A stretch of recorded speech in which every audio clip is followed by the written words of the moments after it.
Good afternoon, everyone. I won't be really going into what Mandai Wildlife Group does. I think a lot of you will be familiar with what we do. The roles of zoos and aquariums, why have it in the first place? And how I see that this tourist attraction linking conservation, sustainability, and education. So a little bit history of zoos. Way back in the ancient past, all the way to the 1800s, menageries, basically the ancient forms of zoos, were kept by symbols of power by rulers, right? They are used to demonstrate their wealth and their success, and of course the occasional torture, of course. So the first modern zoo was actually London Zoo, opened in about 1828, and that was a shift, a bit of a paradigm shift. It moved towards public education, entertainment, and it was a way for people to have a scientific study of animals. So in case there's a little fun fact about London Zoo. London Zoo was actually set up by ZSL, the Zoological Society of London, which was actually founded by Sir Stamford Raffles. And as I think many of you will know, Sir Stamford Raffles played an important part in Singapore's history, as evident from the schools, the MRTs, the buildings named after him, and what have you not, right? So in the 1800s to the early 1900s, zoos moved also from the cage enclosures that I think everyone's also very familiar with, to more open areas that resemble animals' natural habitats. But again, the focus was really about understanding the animals and the research, not really conservation. So that shifted in the mid-1900s. I think the US passed an act targeting about more about the ecology and welfare, and there was a rising awareness especially in the States, on animal welfare in the 70s. So zoos then shifted towards conservation, such as, for example, the establishment of a species survival plan, or we call it SSP, in 1981 by American Zoos. So the SSP is really a plan on how a certain species should be conserved and protected. But this is a very siloed approach. Zoos were doing their own things, NGOs were doing their own things, governments were doing their own things. And it was, there may be replication, there may be abortive work and such. So it was not an ideal state, but there were those steps. And so here we are today, where conservation takes center stage, especially for accredited zoos. So the one plan approach really means, and this is an approach taken on by the conservationists, especially the IUCN and all the accredited zoos. The one plan approach entails all the zoos working with the NGOs, the government, the communities, and other stakeholders when doing conservation planning. So this means that our keepers, our zoo people, go down to the communities, talk to them, talk to the government agencies, making sure that all our work is all aligned to the survival of a particular species. And so that's where we are today. I think it also goes without saying, Mandai Wildlife Group is definitely on the conservation side, right? All right. Okay, so where we are today is that Mandai Wildlife Group and all the zoos, we are conservation focused, conservation first. And I took this from AR6, the IPCC AR6 cross-chapter paper 1 on biodiversity hotspots. The biggest threat facing biodiversity today is actually climate change. So this paper basically projects that in a 1.5 degrees Celsius world and above, you will see species being extinct.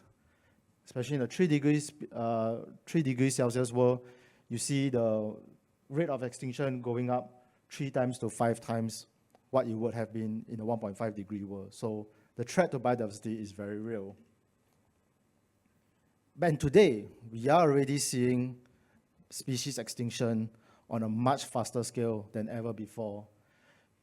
From the WWF paper in 2024, we've seen marine, terrestrial, and freshwater species decrease in population from about 50% to about 85%. And of course, every day we also hear of species being extinct. So the threat is real and is clear and present. So that's where zoos and aquariums have a part to play, where we link conservation, sustainability, and education. Now remember I said that I think that the biggest threat to conservation, to biodiversity, is climate change. So that means that actually as a zoo, you can't say you do conservation without caring about climate action. And that's why all zoos embrace sustainability in their core operations. And zoos and aquariums from the past is also a place for education. And that's where I think that zoos and aquariums are in a very critical role in educating the public about these two crises that's facing us today. So in the next 3 slides, I'll elaborate an example of each point on what Mandai Wildlife Group does in support of these goals. So the first one is conservation. You might have seen this report. This was reported in the paper CNA. So the roti snake-neck turtle was one of the species that we protected.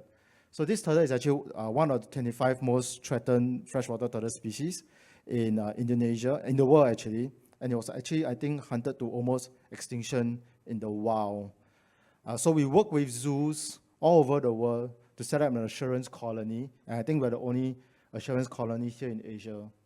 So through the efforts, we have actually started reintroducing these turtles back in 2022. I think recently we reintroduced another batch to this island. And this is just one example. There are many other zoos all over the world that have taken part in reintroduction of species back in their natural habitats. I think just recently in this year, Scotland introduced the beavers back into the environment, and they won a conservation award for it. This was a multi-year project. I think the Guardian also reported before on a paper that up to about 48 species averted extinction due to the good work of zoos everywhere. So moving on to sustainability. So this is actually found in the Singapore Zoo, is the animal playground. If you are familiar with the offerings of the Singapore Zoo, this used to be the polar bear enclosure. And Inuka, I think, passed away pre-COVID. I can't remember which date, about 2018, 2019. So there was a very big empty space that we didn't know what to do with it. And there was actually thoughts about actually tearing it down and maybe build another one, which you can imagine is not a very sustainable thing. So came COVID, which I know is a very terrible time. We do not wish to go back to it. But in a way, there were some opportunities there. During COVID, this animal playground, we had our animal presentation people who were also looking for a space to give enrichment to our animal collection, right? The animal collection needed another form of enrichment because there were no visitors to the zoo and they needed to find something. So, and they had time.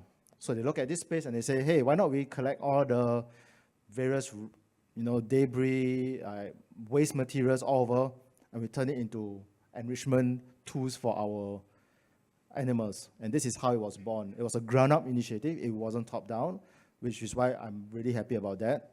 So you can see from this picture, there are these ropes, waste material. There are even these hose. I don't know if that's a light. All right. So there are these hose. These are actually fire rail hose from the fire department, SCDF, which we repurpose for animal enrichment tools.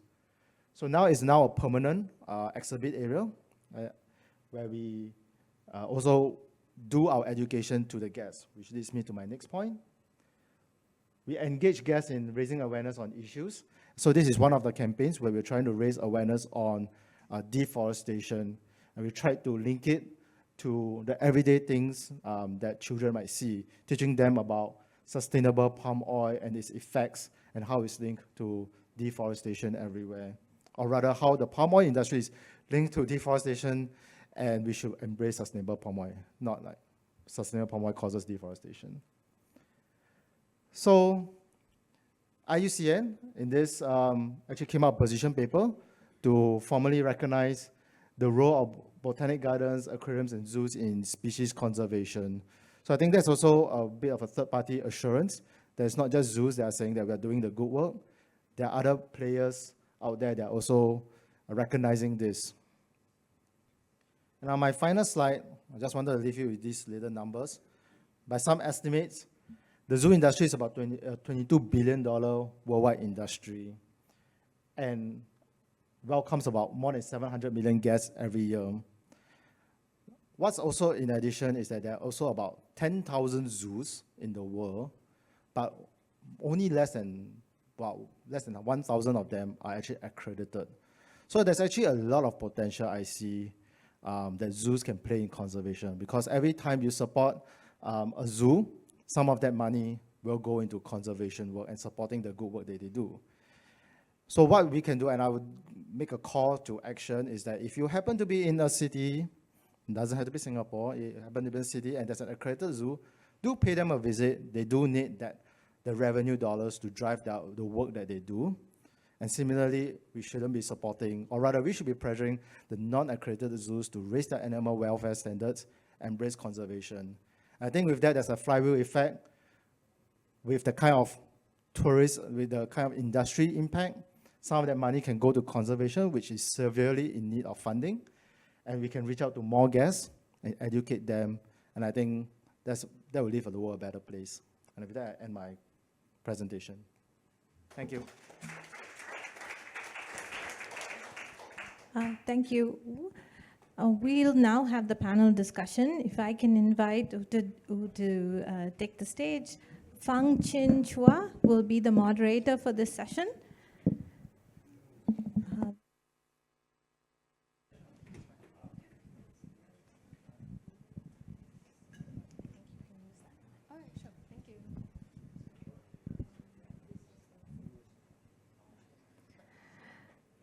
I'll let Fangqin introduce herself and the panel. Thanks. Mic test. Thank you, Aish. All right. So thank you, Andrew and Guojian, for kickstarting us with the keynote presentation. So before we start off, I want to introduce myself. My name is Fangqin. You can call me Fang. And I'm the ex-co-founder of Terraformers, an impact startup that works with indigenous people and local communities across Asia to promote regenerative tourism. So I also want to give some airtime to Loic and Andrew to share, to do a self-introduction and share more about Traveloka, as well as Nikoi, before we head into the questions. So meanwhile, we have the QR code, I believe, for, oh, no QR code? Okay, so if we have any questions from the floor, we will welcome them after the introduction. So, Loic? Thank you very much, Fang. Good afternoon, everyone. Let me start with a big thank you to Aish, Thibaut, and Anne for this great conference. I know there's a lot of work put into this, so thanks for that. Quick introduction. So my name is Loic Dujardin. I am the head of sustainability at Traveloka. So for those of you who don't know Traveloka, Traveloka is an online travel agency, an OTA. We are based in Indonesia, but we operate in all the countries in South Asia. We've recently expanded in Australia and in Japan. We have about 50 million active users on a monthly basis, so it's quite large. And we reference about 2 million hotels in our platforms. So that's about Traveloka. And I've joined the company 3 years ago, again, as a head of sustainability. Thank you. Thanks, Loic. Hi. Hi. Oh, sorry. Hi. My name's Andrew Dixon. I'm the founder and CEO of 2 small private island resorts east of Bintan, less than 100 kilometres from Singapore. One's called Nikoi Island, that we opened in 2007, and the second one is called Chempedak Island. They're about 12 nautical miles apart off the east coast of Bintan in the bottom of the South China Sea. Sustainability is a core part of our DNA and the way we approach our business. We're members of a group called The Long Run, which has an interesting framework that we follow called the 4 Cs, and that's community, conservation, culture, and commerce. Yeah, that's me. All right, thank you, Andrew. So we also have 2 angels on the panel today. I'll follow up with the organization to prevent any confusion. So first up, before we start, I just want to get a sense of the room. If anyone has a question that you would like to pose, I believe we have mics throughout to encourage that. Okay, cool. Hi, thank you. Maybe I start with a very controversial question. If we don't have travel, would the Earth be more sustainable? Because I think tourism is a man-made construct, right? And if you don't travel, and most of travels I understand is actually through air, right? Which is the most high emission travel mode of transportation. I understand that this is controversial because tourism does bring the economic benefits to cities and to countries. But if you extract the system, we talk about systems of systems, this is really the ultimate system, right? So if you don't have tourism, would the Earth be more sustainable? Thank you. All right, thank you for the question. We are diving deep into the spicy questions. And I believe our panelists are actually very ready for controversial questions today. And understanding that tourism, regenerative tourism is such a nascent idea. And if we do a reality check today, sustainable tourism is also very relatively new.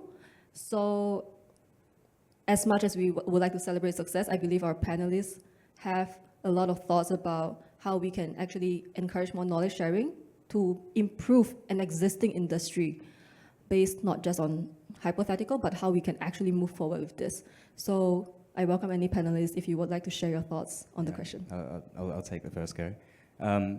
If we're talking in the context of regenerative travel and regenerative locations, there's a great OTA online called Regenerative Travel, and they've validated 50 locations, I think, globally right now, that if you go there, you will have a net positive impact no matter what you do. So the more you engage with that place, the better it gets. To your point, but pretty much everything else, yes. Because the system's leaky, there's always going to be something that is harmed, whether it's environmental, whether it's social, whether it actually exceeds its carrying capacity. But if you still have travel and you have, because it was a shame, I know I was running out of time, sorry, but I had a slide there about how cities are different to the tourism business. So cities will kind of like tap out at a certain point because it's just kind of self-reinforcing, which is a good thing. But if you travel gets that opportunity to invest more, if you're thinking about community. But I think if we all reflect back on COVID, I think the thing that we miss is actually about learning about other cultures and other communities and actually really learning about each other. And I think there's a lot you can do at face-to-face. And there's a lot of indirect value there that we should have and we should continue to think about. Yeah, it's a great question. Probably one I'd rather we got into later on, but thank you for asking it. I grapple with it all the time as well. Just to put that in perspective of our own business, the half-an-hour boat trip that you take to get out to our islands use 3 times the amount of energy than you do in your entire stay. So travel is a big problem. And then on the positive side, I'd argue that we have a way bigger impact in the local community through the work that we do. And I guess that's how you weigh those two up is a complicated measurement, which is why I think that question is a really interesting one, but it's probably one that we're not going to answer in a panel, anytime soon. But I have seen that impact in the 20 plus years I've been going to this area. The uplift we've had through the employees, through the community, through suppliers, education, conservation is really quite large. Just to put a couple of numbers on that, we've done an impact assessment internally, not externally, but we ran it ourselves. We're having a positive impact on 15,000 people. We're a resort that accommodates less than 100 people typically at any one time. And so just on those sort of measures, you can start to see how that has a bigger impact than our business is on its own. And then just putting in perspective, say the long run members, I mentioned the long run that we're members of. There are 40 properties around the world. Collectively, we protect 21 million acres of territory, land and sea.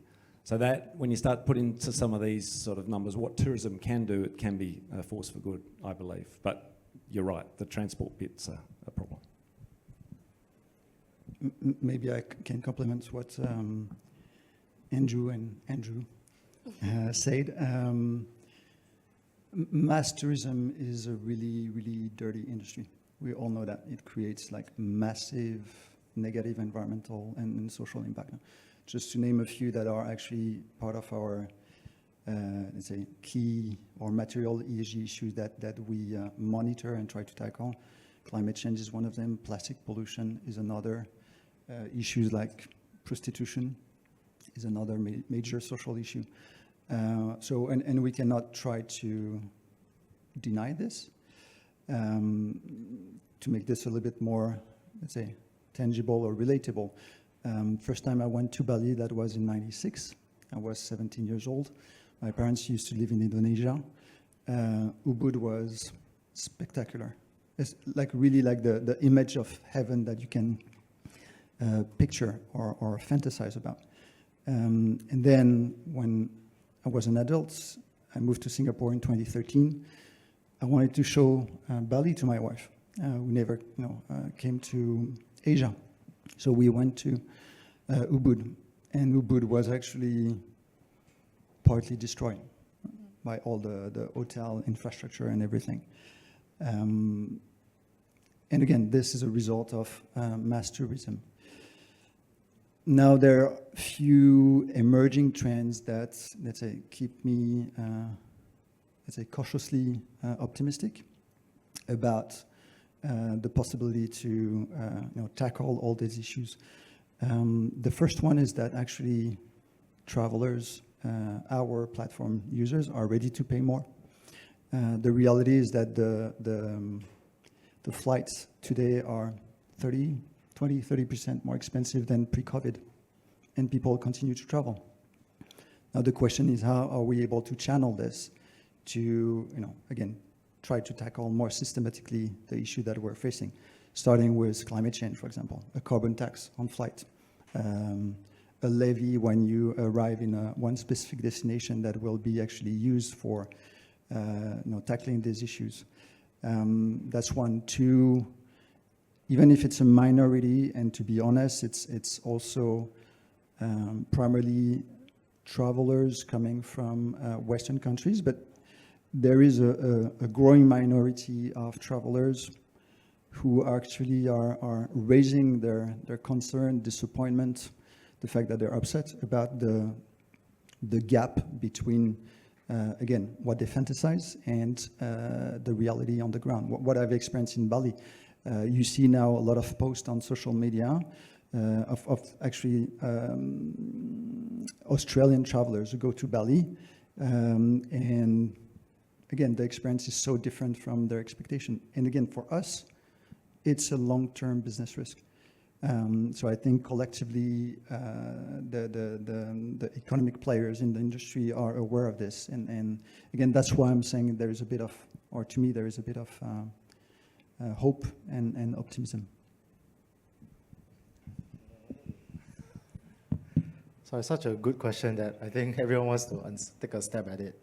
I think I agree with all the panelists' points. I just wanted to add a little bit more. I think there are 2 points I wanted to make.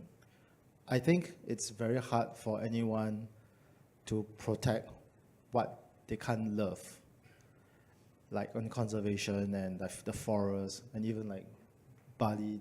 I wish I'd seen the Bali that you've seen. I've only seen the Bali which full of tourists and stuff. And I think that's where tourism is. It brings people to different insights, it makes people fall in love with different cultures, and it makes you inspired to protect them. I don't see how anyone will want to protect something that they only can see on YouTube or books only and make that concrete action to take. So that's the first point. I think also tourism, I was reflecting also, we went for some tourism conferences when COVID was lifted, right? And all the panel, everyone, the participants recognized how unsustainable it was. It was very ironic. It was a sustainable tourism conference.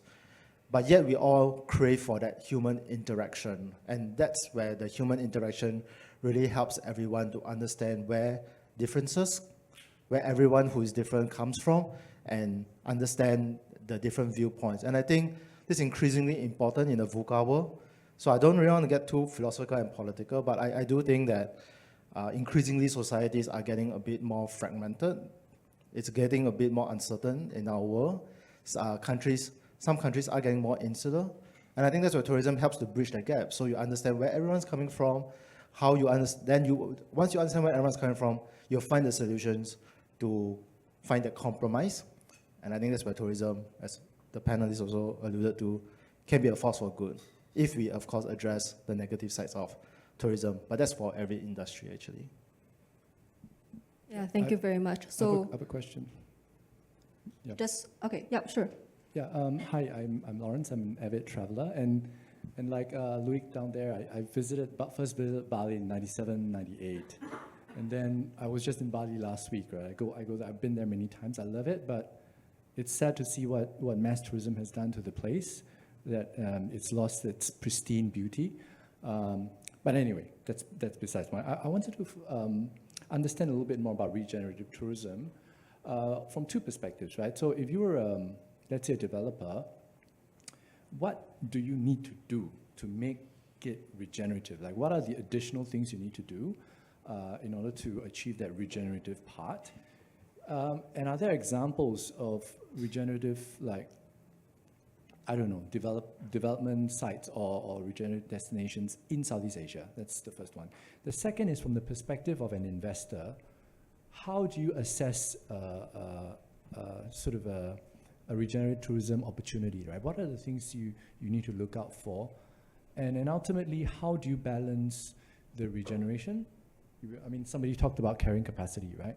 And also, like, you know, financial return, because it's got to make a return, right, from an investor point of view. Thank you. I'll take the first bit. I know I can share this one well, knowing my fellow panelists. For the regenerative development, I did mention in brief as part of the presentation the regenerative design and development framework. It's been out of the US for the last 30 years. As I said, there are development people, architects, permaculture, social sciences. If you were to distill the approach, that vocational place and that community consultation is a key piece. Like, where is it in the world? Why is it that way? What is the nature? What is the community? What was it evolved to be? How can we actually set up this whole ecosystem to share that story? And there's a built environment piece, and there's obviously an operations and procurement piece that goes there. So how can you set up that whole infrastructure with the consent of the community to share the story it wants to sell and help reinforce that? And no matter where you are, those relationships are going to be different. Sometimes people want to be involved in the story. Some people, they want to be separated and just left alone. It's perfectly okay. There's different stories to sell.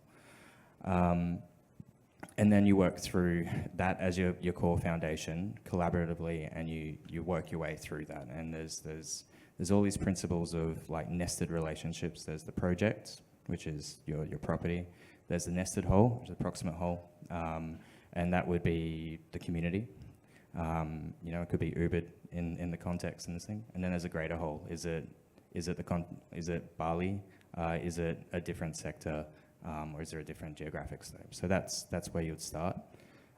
Your second question, I was probably going to answer half of and then pass the mic, but can you just remind me? It was in investability and balancing. Yeah, so I speak a lot about stranded assets and interconnected risks.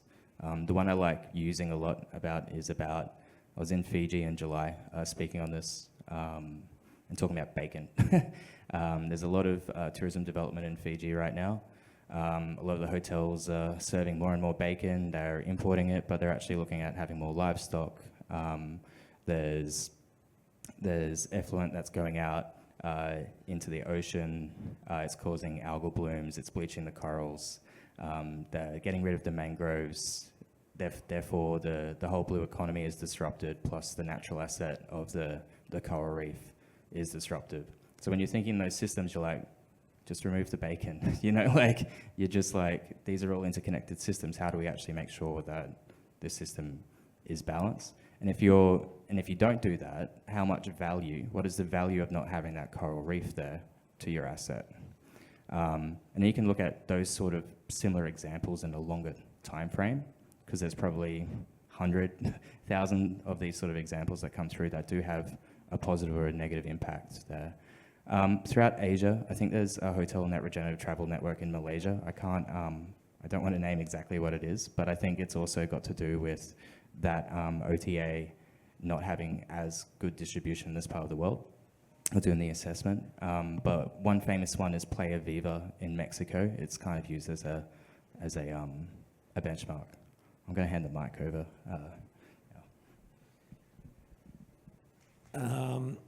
I'll just answer the second question on investability. There seems to be, I guess, a general thought that trying to be sustainable or regenerative costs you more money. I'd argue actually it's the opposite. You can drive a higher revenue and reduce your costs. So I think actually can make it more investable. And certainly that's from my experience. So one key point in the previous question was also on community involvement, which we know now is a very crucial pillar in regenerative tourism. So I would like to touch on that a little bit more and hear from panelists. What do you think are the steps to take in order to foster these genuine partnerships with local communities so that we can co-create some regenerative solutions out there moving forward? I'm happy to start on that. So our approach, and it's worked pretty well for us, was when we first opened, we started talking to the community about how we could help them, and almost without, just across the board, everyone said education. And so we set up a program to help local communities on education. And that foundation now teaches 600 kids and is operating in 13 villages. And that's not on our island, that's on the mainland. And now we're not even having to fund that, we're getting external funding for it. So if you can try and create these partnerships, they can become something that they could take on their own. So we've had a few other cases like that. We're trying to work with others to bring them in. We're providing the local connections that can go on to be regenerative in their own sense. So that's our approach. Yeah, Loic? A quick one. I love talking about food and food systems, but just making sure you're having those conversations and looking at ways to celebrate those local stories through your cuisine, and making sure that you're taking every opportunity to, foster the economy and foster that. And there's certain things that also can happen, especially if you're building regenerative destinations. If you're setting up a marine park and no fishing zones, like that can displace fishermen. Have a conversation and just work out how to work out income and displacement where everyone's happy, and how people can find something that's aligned with their purpose. For Traveloka, so we are not an hotelier, so we don't have direct interactions with community per se. So our interaction with communities are through a couple of philanthropic programs. Now for us, it's when we select a program, it has to meet two requirements. One is obviously something that is related to hospitality tourism. And the second needs to address one of the key ESG issues that I mentioned earlier. So giving two examples, because I want to make a bit of publicity about at least one of them, is the Roll Foundation in Bali.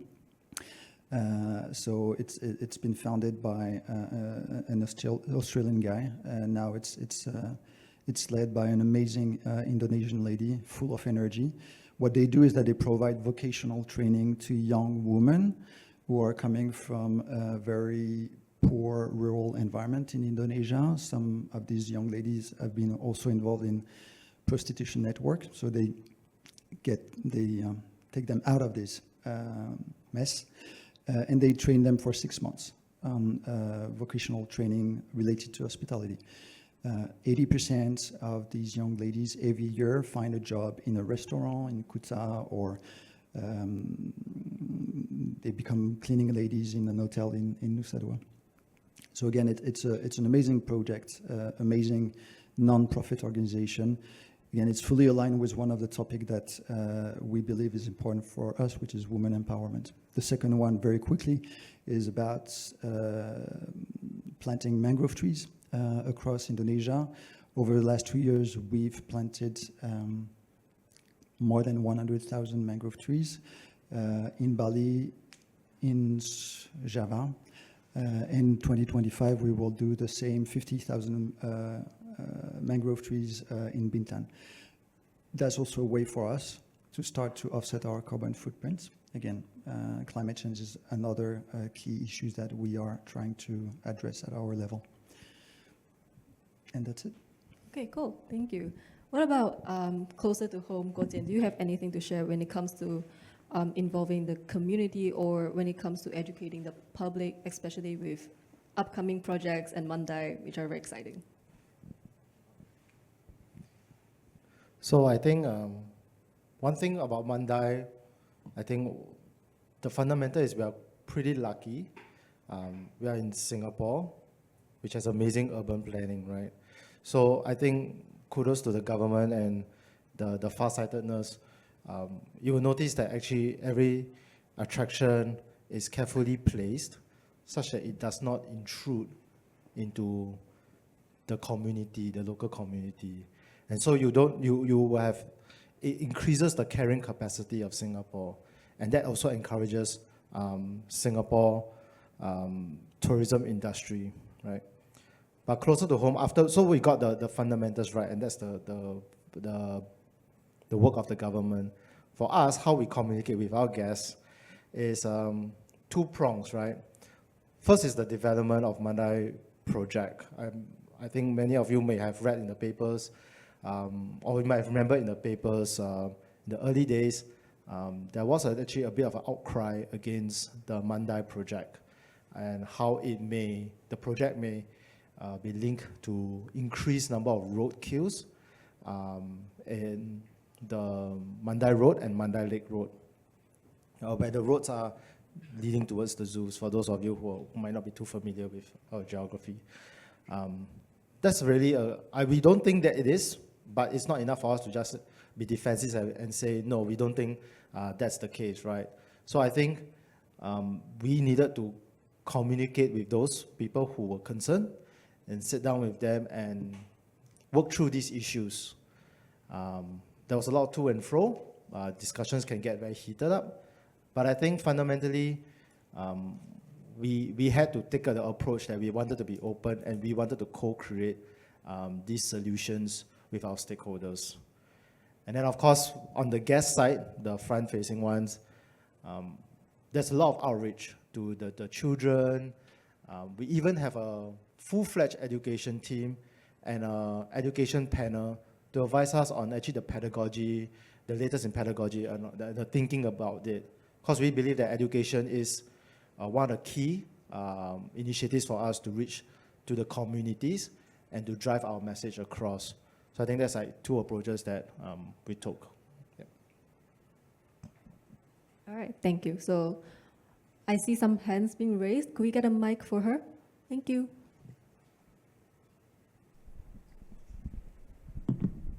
Thank you. I think this is something I've been grappling with for a while. It's become almost convenient for us at an individual or organizational level to say, you need money to be sustainable.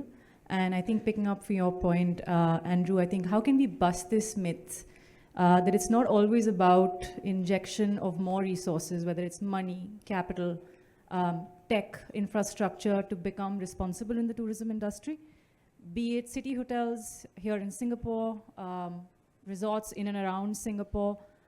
What are the bottlenecks that are being faced right now to make this transformation or have this regenerative thinking kick in? Thank you. In a past life, I used to work for a core, and I was with the procurement department. And the thing that I found is, again, coming back to the systems approach, I think everyone's interested in line item value instead of looking at basket of goods and broader levels of value. One of the people that I think is doing a really good job in this is Sue Kim at Capital Land. She's the CSO and CFO for Capital Land and looks after portfolios of the AlterCOP properties. And she's able to always maintain a narrative of like short-term and long-term and direct and indirect. And I'm seeing that she's helping push that narrative in the right place. For something a little bit more tangible, like, so looking after single-use plastics removal, you know, and amenities. You've got to think about experience and all these things. But people are more interested in a comb being more expensive instead of actually removing items and realizing that the per room amount is actually less in the end. People get upset about cage-free or free-range eggs being expensive, but they don't look at the full menu engineering. So I think it's that mindset approach of actually being a bit more creative about what the end goal is and how you actually get there. Thank you, Andrew. Andrew, would you like to? Yeah, it's a great question. One of the things that annoys me a little bit is a lot of people talk about all things sustainability, that you've got to put in new equipment all the time. Actually, the first thing we need to do is turn off the air conditioning, and so, or turn it down. I mean, actually, it's really comfortable temperature, which is the first time. Usually, I'm freezing at these things sitting in a linen shirt. So, yeah, it's too much, not enough focus around reduction of stuff. You know, we just, that's where we should be starting, not thinking about that it costs a lot of money for equipment. So I agree. I don't know how you get it. I often speak about it at events. Yeah, it's going to be, yeah, media. Stop focusing on PV panels and focus on how many PV panels you don't put into a facility is the way I try and look at it. So let me just push that a little bit, since you're on the topic of AC, and I understand that Nikoi's resorts are very luxurious, yet we don't actually see AC being used. Could you also share some other key points that you think that could be templatized from your model, and move how we can set this standard or like learning points for the rest of the industry? Yeah, that's a big question. We try and share what we've done. We've got a responsible tourism policy, we call it. It's 30 pages on our website. You know, we're open to sharing. The Long Run shares a lot of information. And so I talk regularly at conferences. Yeah, I don't think we have a template because I think every location is going to be different. So, yeah, doesn't really help answer your question much, does it? Well, but definitely, I think that's a key point that we did mention also, that regenerative development is very localized to each and every locality, and how we engage with the communities are different. We need to understand what kind of needs these communities actually require, so that as operators, as suppliers, we can provide that kind of interconnection and interaction. So just adding to that, just on the design side of things, because I think that often that's not taken enough into account. And if you can incorporate that from the outset, it can make such a difference. Maybe it's important to debunk a myth that sustainability equal more costs or it's expensive. Two things. I've been working in sustainability field for 20 years. I don't consider that I was only a cost.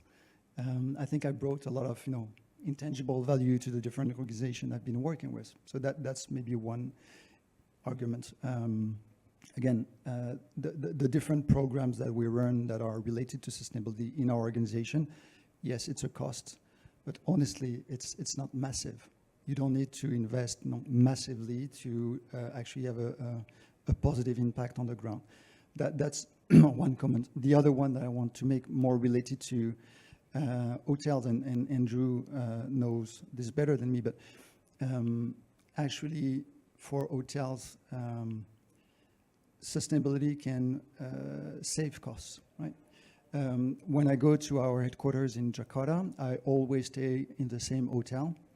It's a large French brand, not because it's French and I am French, but because when I go there, and I usually stay 2-3 nights, by default, they are not cleaning the room, they are not changing the linens, there is no single-use toiletries.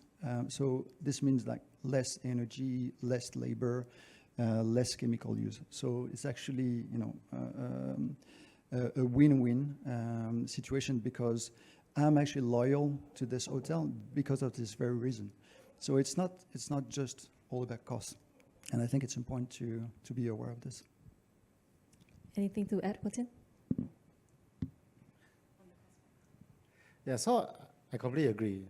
Sustainability, there's a strong business case. I think that has already been debunked. I guess I'll just add on that if you're, in my experience, I think if your organization look at sustainability purely as a marketing tool or compliance tool, I think you'll see it as a cost because you're not really going to think of it from, to borrow your Andrew's point about systems thinking. You're just looking at it as ticking a box and, oh, we have to pay for more water recycling. All right, I'm just going to pay without doing the proper analysis. Yes, it's going to be a cost to you. You're not doing it right.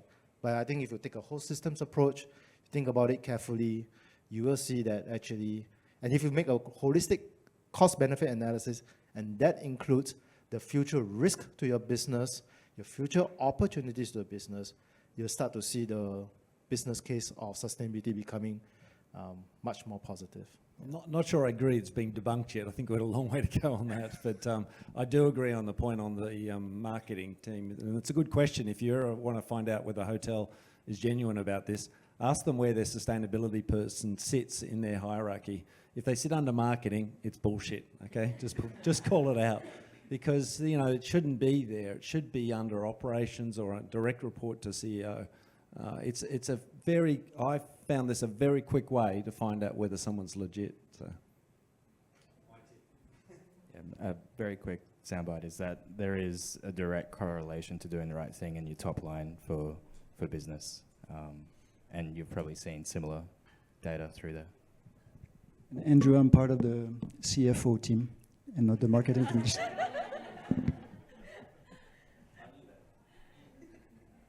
Okay. Hi, I'm Maria, and I'm a founder of a social media agency for sustainable and conscious brands. And since we're talking about marketing, maybe I'll stand up. And since we're talking about marketing, I know we're all aware how pivotal social media is when it comes to boosting tourism in different countries. However, in my experience in the last 5 years, the market is just oversaturated with the word sustainability, green.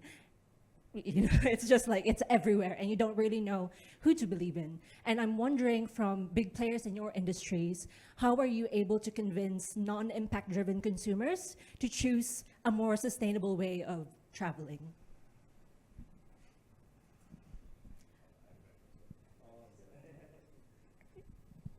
Yeah, that's tough.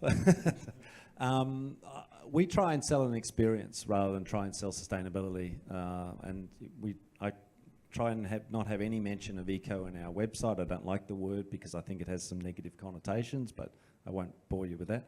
I think, though, we can offer something that's unique in terms of experience. Then we can, through that process, when people do arrive at our properties, we can help them on a journey to be more sustainable. But I don't try and sell sustainability. I was going to say experiences as well, but just to flesh it out a little bit more for me, is like the educational experiences and unique experiences, as like if you're following those regenerative principles. Of course, it's going to be unique because in that point and place, you can't get it anywhere else in the world. So you're making lots of experiences that you can't get anywhere else, and that really resonate authenticity. And I think if we all think about your favorite restaurants or bars or cafes that you go to, it's those points of connection, it's that authenticity, it's about vibe, having that energy there. So that's what makes people come back, feeling welcome. That's what hospitality is about. Right. So today we learned that regenerative tourism is a system-wide, system-based thinking, and it requires so much effort. And today we have tourism operators like you guys, and also consultancies. So I was wondering, what for small, medium enterprises in the scene, what do you see your role is in terms of like encouraging them to also adopt these regenerative principles, because they are such a crucial part of the puzzle as well? Are there like incentives or some partnerships that we can explore moving forward as an industry? Such a mic hook. A core part of what I do, and when I try and explain people what I do, I'm a systems integrator at the end of the day. So finding all these SMEs and how, like, working out how people can work together to solve specific problems, I think is a big part of doing this correctly. So that's, and for people to, work together when they think that they couldn't, I think is really inspiring and always creates value. Loic? Yeah, very quickly on this one. I think it's a relevant question for us because, as I mentioned earlier, we are referencing about 2 million hotels. The vast majority of them are actually small hotels, like 2-star, 3-star hotels. Typically in Bali, 80% of the hotels that we reference are 3-star hotels. Those hotels don't necessarily have large budget to invest in sustainability programs. So we try to be very pragmatic. One very concrete example is we are about to launch a pilot where we work with a small group of hotels, 3-star hotels in Bali. And we told them, you remove single-use plastic toiletries, you remove single-use plastic bottle in the room. We will actually sponsor the water dispensers. So for us, it's a bit of branding as well. If you do that, if you pass the audit that is done by an external party, then you get a label from us. And then you get more visibility on our app, so you get more traffic, more revenue. So we try, again, to be very pragmatic. The challenge is so immense that we need to start somewhere. And again, we need to be very pragmatic because otherwise it's going to be difficult to get on board all these hotels. Guojian, anything closer to home? I think how we try to incentivize the SMEs around for us. So a lot of the SMEs actually support our operations. I think we have about almost 1,000 SMEs supporting our operations. You can imagine that many of them are on different trajectories of their sustainability journey. Some don't even know the difference of scope 1, 2, and 3. Some see it as a compliance thing. So a lot of it's education. We do have a green procurement policy right now where we actually allocate points to tenderers who give a sustainable offering, right? Of course, it's not the be-all and all. There are a lot of criteria in it. But I see that as a first step. Of course, with time, hopefully, that will ratchet up and that will incentivize the industry to move. So that's the first point. The second point, actually having regular conversations with the SMEs and letting them know that if they take on a sustainability offering, we will be ready to support their offering, even if it's a little bit more expensive. I imagine a lot of SMEs, when we talk to them, say, why don't you be sustainable? They'll say, well, are you going to pay the premium if I was to offer you a sustainable offering? And some of it is not ready, right? The offering is today a little bit more expensive than the old offering. So one example that I have is at Mandai Wildlife Group, we employ a shuttle service. Unfortunately, not SBS Transit. It's a private bus service. And traditionally, all our private buses are diesel run. So starting from this year, in June, we actually transited all those buses that bring our guests in to electric buses. It was a 2-year engagement journey. It wasn't something that we say, okay, I want an electric bus service, give me your best offer. We actually engaged with many players, understanding what is their drivers, what are the cost premiums that they cannot take, and trying to figure out, okay, what is the risk that I can remove for you so that you can give me a better offering? And of course, we share the cost. We also structured the contract such that it's a bit fairer to them, and they'll be more incentivized to put in a lower cost if they know that the risk is taken on by me. So it's this engagement and this creative kind of procurement strategies that I think that can move the SME industry. It's not you can't do that very pure client-supplier relationship where I pay, you go, it's not going to work anymore. We shared a lot about carrots just then. There's always sticks when it comes to green procurement. Is you'll miss out on business if you don't. Is also an approach that can be taken if required. All right, so thank you very much. I'm conscious of our time. So just a final closing message. If you have one message to share with all of us, are probably also travelers in one way or another. If you have one message to share, what would it be? I mean, for us, again, it's we position ourselves as raising awareness, educating, empowering our users. At the end of the day, it's the user who decide whether they are ready to pay a a premium, for example, for a sustainability trip. But I think that the awareness raising and education is absolutely key. Have a play with dancing with systems and just building that capacity. It really opens up the world. Don't know. Come and stay with us. No, actually, one suggestion. I mean, we're this membership group. We're members of the Long Run. There's some fantastic examples. So you don't just have to stay with us. You can stay with them as well. So I think there are some great properties doing some amazing things, and that's one way to learn. Us to be taken behind the scenes to see what's going on. It's a good way to learn. And if they're not prepared to take you around behind the scenes, then maybe you're staying in the wrong property. So. I think tourism, as you pointed out, tourism necessarily incurs a carbon cost. So I think make it meaningful. When you travel, be aware that there's a cost. Try to choose the most lowest carbon, of course. But I guess make it meaningful so that it's worth it. Yeah. Thank you, everyone, for sharing with us how we can go beyond sustainable tourism today and really set the tone that regenerative tourism is about a systems-wide thinking, and we need all hands on deck for this. So I'm very excited to see what's gonna turn out moving forward. And yeah, thank you very much. If you guys have any questions, moving on, I'm not too sure if you guys will hang around, but yeah, let's connect. All right, thank you.